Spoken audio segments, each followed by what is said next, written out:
मी पांचाळ ईश्वरी दिगंबर वर्ग 6 बची विद्यार्थिनी श्यामची आई या कथा मालिकेतील 11वी कथा सांगणार आहे। कथेचे नाव आहे पर्णकुटी। शेवटी माझ्या वडिलांना त्यांच्या भावांनी घराबाहेर काढले, कारण एकच भाऊबंदी। आपल्या भारतात भाऊबंदी फार कौरवकाळापासून ती सुरू झाली, अजून चालू आहे। भावाभावात जिथं प्रेम नाही तिथं स्वतंत्रता कशी नांदेल? आम्ही भाऊ त्यावेळी लहान होतो।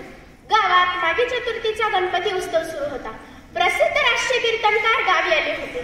त्यांचं कीर्तन ऐकण्यासाठी गावातील सारी मंडळी देवळात गेली होती, पण आम्हाला जाऊ दिले नाही।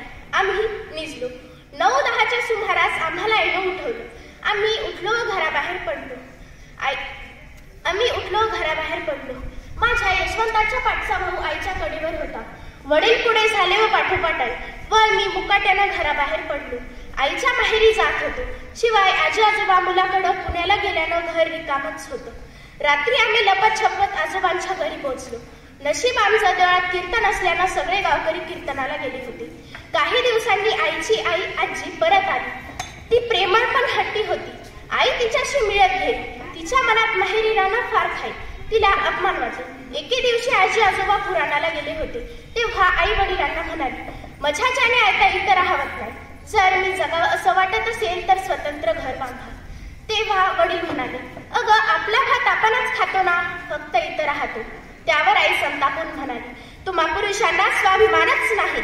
वडील शांतपणे म्हणाले, अगं मलाही थोडंच आवडतंय, पण घरासाठी पैसा कुठून आणणार? त्यावर आईने अंगावरचे दागिने काढून वडिलांपुढे ठेवले। आईचा निर्धार पाहून वडिलांनी स्वतःच्याच जागेवर झोपडी बांधली।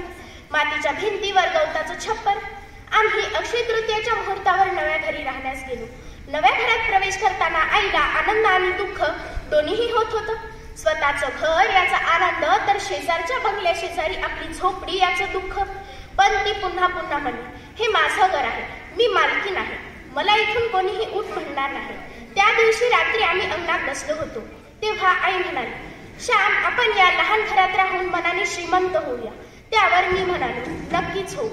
मित्रांनो, आज घराची दारं मोठी झालीत, पण माणसाची मनं छोटी झाली। घराचं दार छोटं असलं तरी चालेल, मात्र माणसाचं मन मोठं असलं पाहिजे। आपल्यातूनही अशी श्याम व श्यामची आई, तसेच स्वामी विवेकानंद व राजमाता जिजाऊ यांच्यासारखी मोठ्या मनाची माणसे निर्माण व्हावी हीच अपेक्षा। धन्यवाद।